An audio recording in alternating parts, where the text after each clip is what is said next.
Viewers, before we dive in, drop your city and the exact local time in the comments.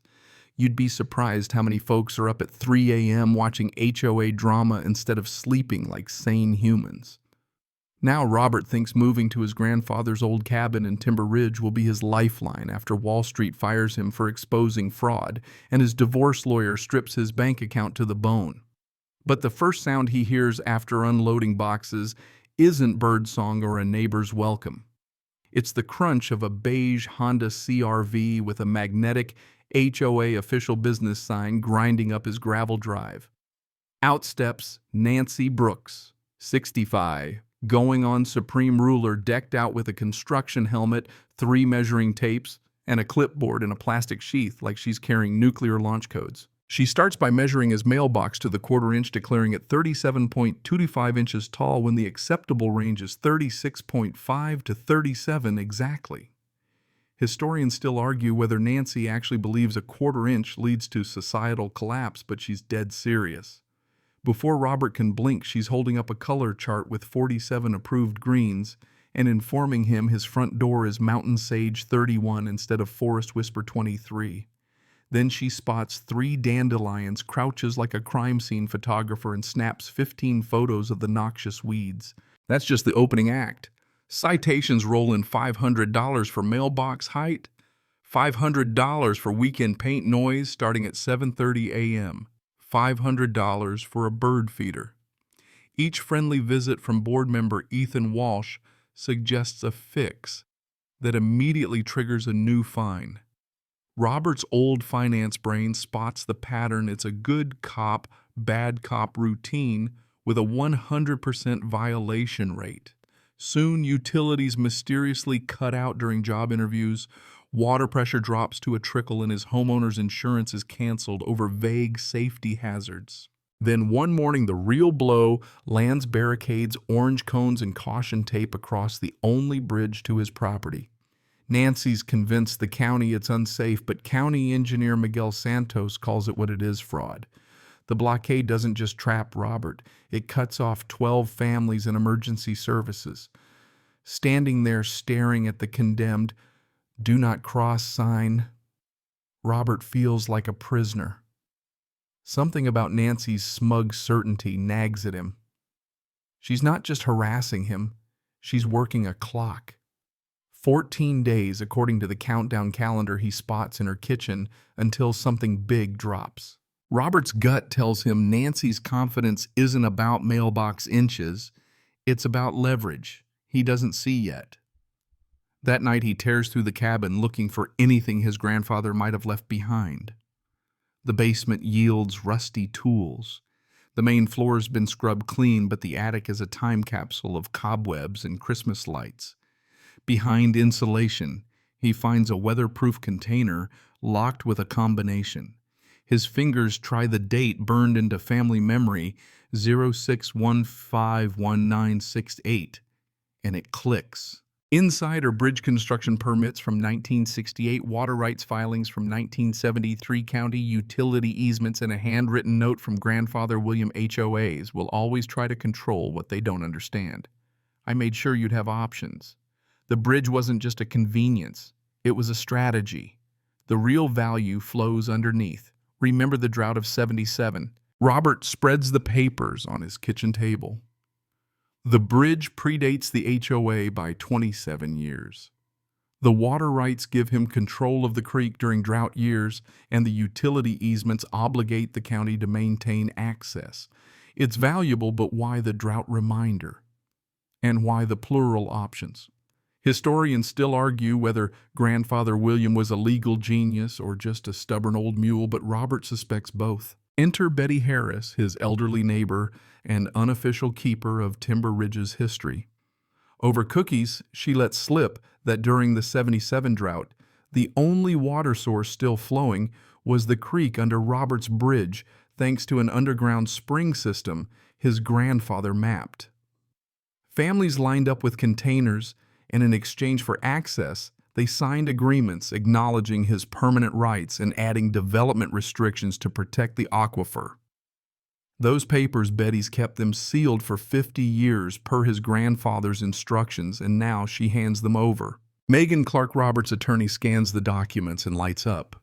These aren't just historical curios, they give Robert veto power over any development threatening the aquifer.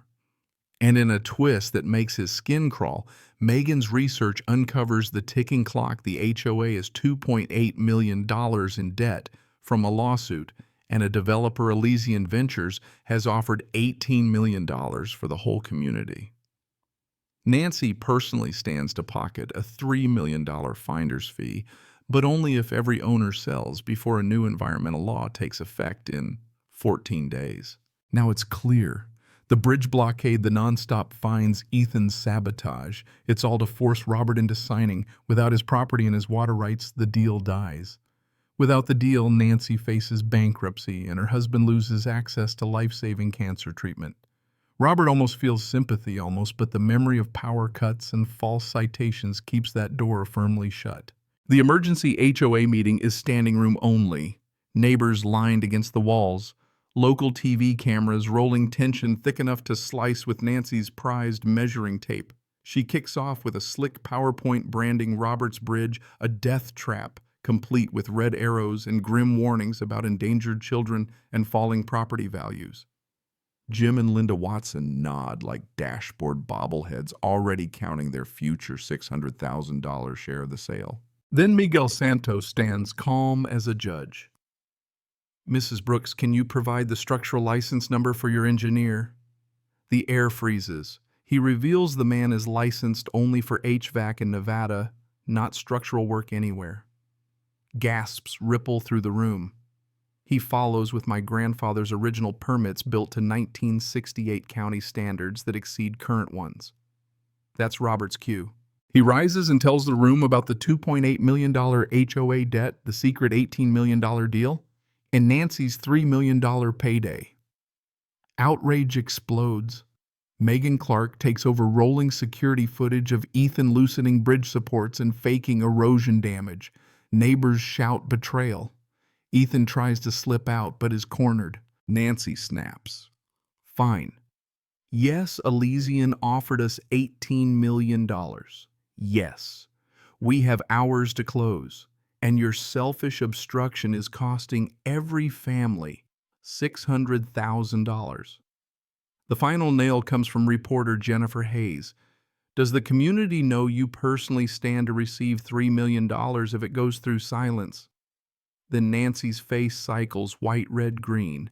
In 15 minutes, she's voted out. An audit is ordered, bridge access restored, and developer talks frozen. But under Robert's windshield waits a note. This was just round one. EV. Elena Voss of Elysian Ventures arrives the next day, offering Robert $2 million for his water rights, or 5 years of environmental litigation. That's when he plays his grandfather's last card, comprehensive environmental studies from 1987, proving the creek's protection under current law, making the development illegal without his consent. Elena packs her briefcase with a stiff, "This isn't over," but the deal collapses. Nancy resigns her husband's treatment, saved by a community fundraiser. Ethan vanishes, his foreclosed house reborn as a family home with a thriving garden. A year later, Robert stands on the bridge as a plaque is unveiled, William Mitchell Memorial Bridge.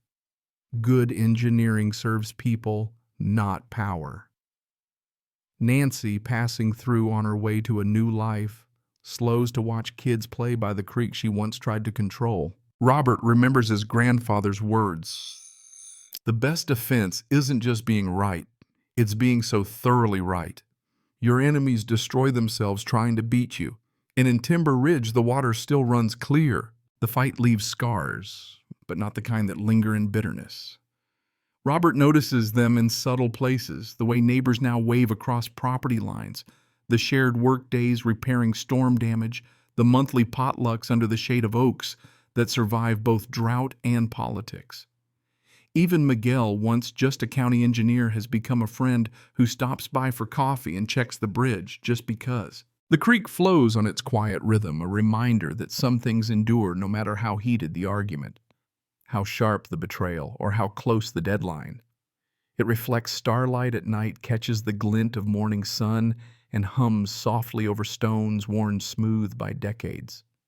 There's a comfort in that constancy, something Robert leans into when the world still feels unpredictable. Historians still argue whether Timber Ridge's turning point was the public vote, the leaked documents, or simply the moment people realized they'd been fighting each other instead of the real threat.